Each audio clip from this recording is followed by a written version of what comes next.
Today I will show you a comedy, fantasy, horror film from 2012, titled Dark Shadows. Spoilers ahead. Watch out and take care. In the year 1760, the Collins family leaves Liverpool and sails to Maine in New England to expand the family empire. They start an incredibly successful fishing business that allows them to establish the town of Collinsport and their own grand estate, Collinwood.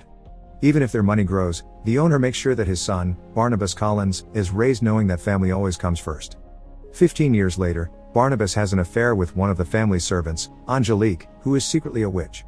When she asks him for his love and not just his body, Barnabas tells her he doesn't feel that way about her, so as revenge, she casts a spell to kill his parents.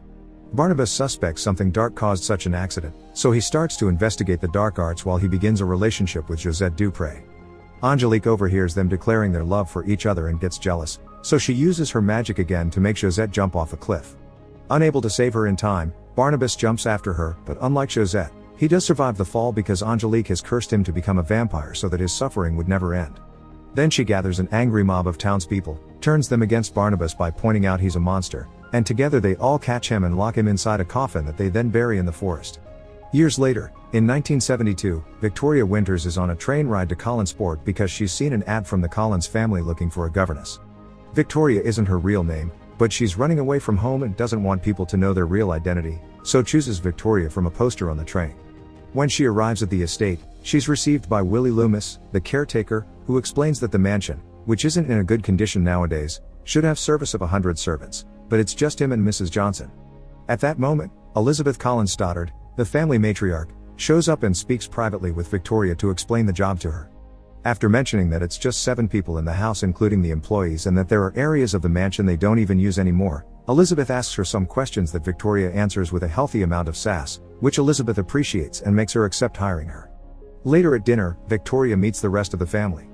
There is Elizabeth's brother Roger Collins, who is a loafer, Elizabeth's teen daughter Carolyn Stoddard, who is going through a rebellious phase, Roger's son David Collins, who isn't doing well since his mother died when he was 5 and thinks he can see her ghost, and Dr. Julia Hoffman, a psychiatrist hired to deal with David's issues but spends most of her time drunk. Victoria sympathizes with David and tells him she believes in ghosts too, which Elizabeth doesn't take well.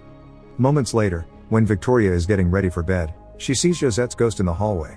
She tells her he's coming before going to the foyer and circling the chandelier a couple of times, and after repeating he's coming, she falls the same way she did that day on the cliff and disappears. Meanwhile, in the forest, a construction crew building a McDonald's is doing some digging and finds Barnabas' coffin.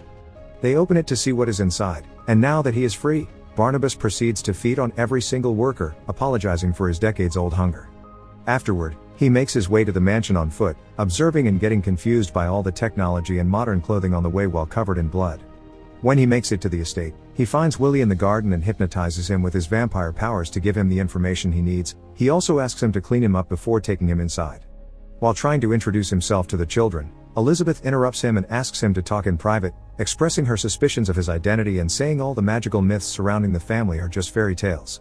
Barnabas proves he's telling the truth by opening a secret room not even Elizabeth knew about, and promises to bring back the family's glory with all hidden treasure from that room. Elizabeth agrees to accept him back in the family but under one condition: he mustn't tell anyone that he's a vampire. The next day during breakfast, she introduces him to the others as Barnabas III, a distant relative from England. The family begins talking business and they explain to Barnabas that the Collins fishing empire is gone. Now the entire area is ruled by Angel Bay Seafood. At that moment, Victoria enters the room, and Barnabas can't help flirting with her because she looks so much like Josette. Back in town, Angelique is still alive under the name Angie Bouchard, and she is now the powerful founder and CEO of Angel Bay Seafood. When her employees tell her about the accident in the forest, she goes there to see it with her own eyes and is shocked to find the open coffin. Not wasting any time, she quickly drives to Collinwood, where she exchanges some insults with Elizabeth before Barnabas takes her away to talk in private. As soon as he closes the door behind him, Angelique kisses him, then tells him Collinsport is now her Angel Bay, thanks to the fishing business she started on purpose to ruin the Collins. The townspeople respect her as their leader while they've forgotten all about him, so nobody is going to believe him anyway. After Angelique leaves, Barnabas expresses his worries to Elizabeth, who reminds him that no matter what happened to him in the past, he always fought on with such a determination that they had to put him away in a box. His family needs him now, so he should fight on in the present too. Inspired by her words, Barnabas begins putting all his energy into bringing glory back to the Collins. By selling some of the treasure from the hidden room, he hires dozens of people to renovate the mansion and rebuild their fishing company. With the help of an umbrella, sunglasses, and a hat, He manages to get out during the daytime without the sun burning him, although he has trouble finding a spot to sleep comfortably, so he makes the servants bring him his old coffin. When the company begins running smoothly, Barnabas hires fishermen by hypnotizing the captains working for Angelique and making them change sides. In his free time, he continues to learn about technology and spends time with Victoria. One evening, after Roger sees him get out of the secret room with treasure in his hands, Barnabas is found by Julia, who thinks he acts very weird and invites him to her office. She hypnotizes him and gets him to confess his secret, so she leaves him behind to go yell at Elizabeth for having kept it from them. Elizabeth convinces her not to go to the police when she points out that Julia should be fascinated by him, and she is, so she wants him to stay and learn more about him. Sometime later, Barnabas asks Carolyn for advice on how to court modern women. Carolyn tells him he needs to drop all the old-timey attitude and hang out with cool people, so Barnabas ends up in a hippie circle, sharing stories while smoking in the forest. After the girls teach him that women want love and not money, Barnabas kills them all in order to feed himself. The next day, Julia begins giving him blood transfusions to see if that can cure his vampirism. When Barnabas compliments her, Julia reminds him of the doctor-patient confidentiality concept and gets on her knees in front of him to pleasure him. While Victoria and Barnabas continue to spend time together and bond over talks about the supernatural, Angelique is furious that the Collins company is being successful again. The board members don't understand what the big deal is because Angel Bay still reigns over 95% of the nets, but Angelique explains it's a matter of pride and carrying on what her grandmother started, a way to destroy the Collins family. She calls for Barnabas to have a meeting and offer him the opportunity to sell his company to hers, but he refuses. Angelique reminds him she only wants his love and threatens to kill Victoria if he doesn't give it to her. Barnabas gives in and makes love to her all over the office, destroying most of it as they go. After they're done, he realizes it was a mistake and tells her he can't be with her, so Angelique promises to destroy him. Barnabas continues to see Julia for blood transfusions while Victoria begins having dreams of the time she saw Josette's ghost as a child and her parents sent her to an asylum for it. When she wakes up, she finds Josette's ghost visiting her again, asking for her help before disappearing. In the morning while having breakfast, Barnabas announces he wants to throw a ball for the whole town to remind them which is the ruling family here. Carolyn explains to him that nowadays people throw happenings, not balls, and gives him some tips about modern parties. When the night of the ball comes, she discovers he hadn't been joking when he said he would get anything she mentions, and now Alice Cooper is playing live at their party. Since he isn't a fan of the music, Barnabas leaves to take a walk around the house and finds David taking care of the coach room instead of the employee, because his dad has asked him to take over for a moment and not let anyone get inside. Barnabas sends him away and climbs the outside wall to peek through the window, finding Roger being intimate with the employee and stealing wallets from people's coats. Afterward, he meets with Veronica on a balcony, where she tells him she knows about his feelings for her. She feels like she can tell him anything and that she's known him forever, and confesses she's always felt something pulling her to Collinswood. When he tries to kiss her, she unconsciously pulls back because this is the first time someone she loves her back, and begins telling him her story. Victoria spent many years in the asylum, with only doctors in Josette's ghost as company, and she's been put through dozens of painful treatments to fix her. But she never gave up her will, and one day she managed to escape through a window.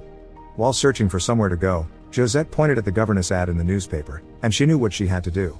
She feels at home at Collinswood and she's developed feelings for Barnabas too, which she expresses by finally kissing him. This is seen by Angelique, who just arrived at the party, and now she's furious. The next day, Barnabas goes to see Julia to double the efforts on making him human so he can be with Victoria, only to find her transfusing his vampire blood into her body. She has never been interested in him becoming human, she only wants to make herself immortal.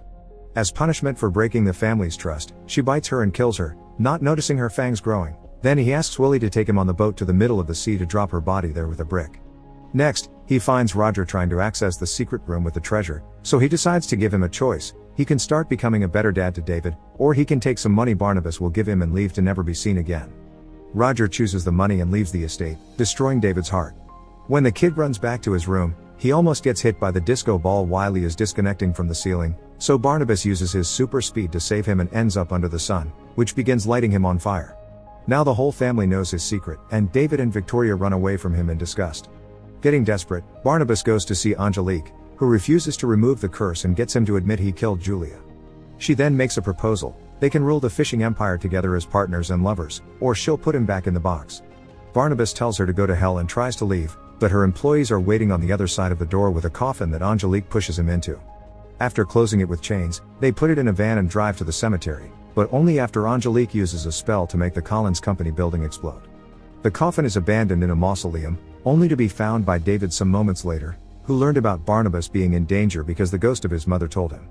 Back in town, people are watching how the police and the firemen are taking care of the fire. Angelique shows up and plays a recording of Barnabas admitting he killed Julia, using it to rally the town against the Collins. The angry mob, together with the cops and Angelique, arrive at Collinswood right after Barnabas gets there too, and he's willing to confess if they don't do anything to his family but take Angelique with him as well. The sheriff tries to shoot Barnabas, but obviously it does nothing to him, so he proceeds to bite Angelique and make her skin crack in order to show she's a monster too. As the sheriff sends all the people away, Barnabas begins fighting against Angelique with the help of Elizabeth's shotgun and Carolyn, who reveals to be a werewolf. Sadly, they prove to be no match for a witch's powers, especially when Angelique enchants the house to attack its own family. As she tortures them, she confesses she was the one that killed Barnabas' parents, David's mother, and also sent a werewolf to bite Carolyn in her crib, because she's always been the curse behind the family misery. David shows up then and sends his mother's ghost against Angelique, throwing her across the room and making her crash against the chandelier, which drops to the floor and kills her.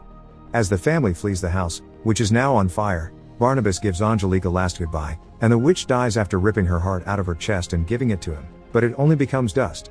Barnabas can't find Victoria anywhere, and David's mom tells them she's at the cliff. As the family watches the house crumble, Barnabas races to stop Victoria from jumping, but she doesn't listen to him. She's just a human that lives in the light while Barnabas will live in the shadows forever, so they can't be together. This depressing thought makes Victoria jump, and like it happened decades ago, Barnabas jumps after her, but this time, he bites her to transform her into a vampire before she hits the ground.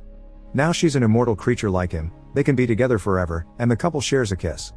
In the bottom of the ocean, Julian's body opens her eyes, revealing she's become a vampire too. Make sure to subscribe and turn on notifications so you can watch more videos like this.